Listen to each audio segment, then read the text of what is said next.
Today, I want to talk about something that people tend to overlook when it comes to their health and fitness goals. I arch in my back just to activate.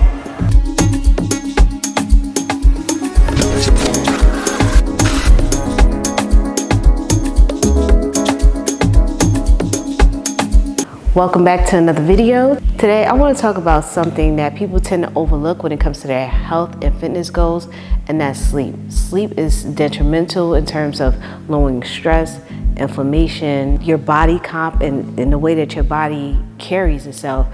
Sleep helps to repair and recover. I'm not going to talk about the hours of rest that is recommended for us as adults, because at this point, I'm assuming that most of us know that we need at least 7 to 9 hours of rest as an adult. But in this video, we're going to talk about body positions while you're sleeping to help optimize your health, your overall health and fitness goals. And sometimes we don't realize it. Some people are back sleepers, some people are side sleepers, some people are stomach sleepers. And these are the ingredients that you see me taking in daily. This is one of the reasons why we have this conveniently for you. The turmeric and the matcha capsules give you the same nutritional profile that you would get from taking your drinks or your smoothies. Again, when I'm short on time, this is one of my go-tos. I take this all the time. I take the Luminous Boost, I take the 𝗬𝗫 Secure. All of our products I take on a daily basis. The link is going to be available for you in the description below. As a matter of fact, to save some money, use this code now, Save Matcha, and we'll have it on the screen for you as well, so that you can benefit from discounts and save you some coins. So there's one position in particular that will help to improve your quality of your night's rest. Let's get on the topic of stomach sleepers. We tend to just, because it feels more comfortable. A lot of times, you know, from when you're a baby, even my little children, they like to sleep on their stomach. They sleep on their bellies, and you see their head is slightly, well, it's not slightly, but you see their heads are turned to the side, which if you're sleeping like that for hours and hours throughout the night, trust me, it's going to create some type of deviation in your neck. Instead of your neck being positioned a certain way, sometimes it may go forward and it may prevent the curvature here. That may lead to headaches more often, and that may be due to the neck being turned for long periods of time throughout the night.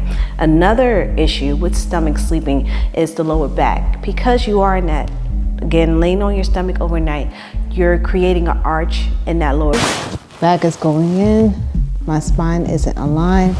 Then it has that curvature positioning, and my neck is twisted like this throughout the whole entire night, which isn't natural. It wreaks havoc on the lower back. So what we want to do, instead of sleeping on our stomach, we don't want to sleep on our back, because now you're sleeping on your back and you are in a position where now your breathing may be compromised. Your neck is caved, your chin is caved into your neck. And then there's other issues, like if you're sleeping with 2 pillows behind your neck, your head may be up. You have 2 pillows, your neck is all the way up here, as opposed to being, and this push forward. Notice how my chin is tucked into my neck, which isn't the optimal position that you want to be when you are sleeping. You want to make sure that you're sleeping in a position that won't compromise your breathing or your body composition. The best or optimal way to sleep is on your side. You want to have your hips stacked. You don't want to lay more so on the back, like having your hips tilted to the back or not. You want to have a pillow. You don't want your pelvis to be swaying back. Keep the pillow between your legs.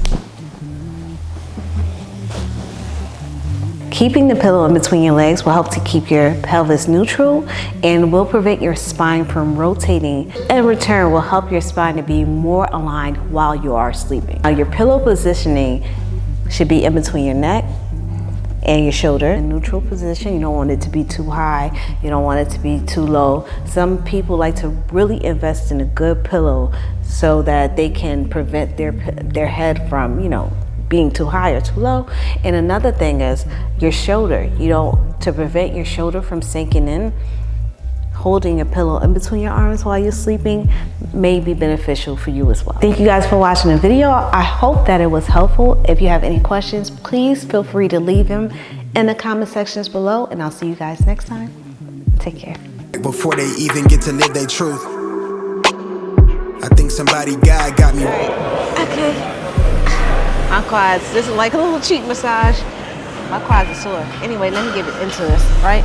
Gonna work on chest. I have the 45-pound plate because Ralph and I, we're sharing the bench. He has his weight up there. I don't feel like disturbing. I don't wanna just keep taking the weights off to save time, right? So, focus on chest. This right here isn't my strong point, but right here for the chest press, it's important that I keep my elbows neutral because I don't want to strain or apply too much strain to my shoulder. And the focus is on the chest area. So what I do is create an arch in my back just to activate those chest muscles and ensure that I'm focusing on my chest. Don't want to waste the movement. Want to definitely make sure I'm maximizing it. It helps to accentuate the bust area, the cleavage area. So when you have your dress, you're wearing dress or your outfits, that definitely helps too. 9 times out of 10, we have one leg that's stronger than the other. By using a measuring tape, measuring out the same area, the circumference, both sides of your thigh, see which one is the weaker leg. You're gonna do more reps on that. So sometimes you can feel one leg is more dominant than the other. A way to test that is you'll notice that you're leaning more towards that side for strength as opposed to the other, right? You tend to just let up a little bit, especially like when we're doing, I guess, movement where both legs are involved. We tend to favor one side more than the other. So isolating that helps to expose those weaknesses and helps us to determine where we need to work on, right? So I'm gonna go into lunges. All right, focus on that. Any deviations that I may have, keeping my chest upright. And it's important to keep proper form so that you can make sure that you're performing the movement correctly. Always take the risk and learn in real time. How you think I'm up right now? I'm stuck. Real nigga renaissance. All in on myself, I treat the movement like an enterprise. Take a look around, you think we made it to the end of time. How you think I'm up right now? Been living on this type of time.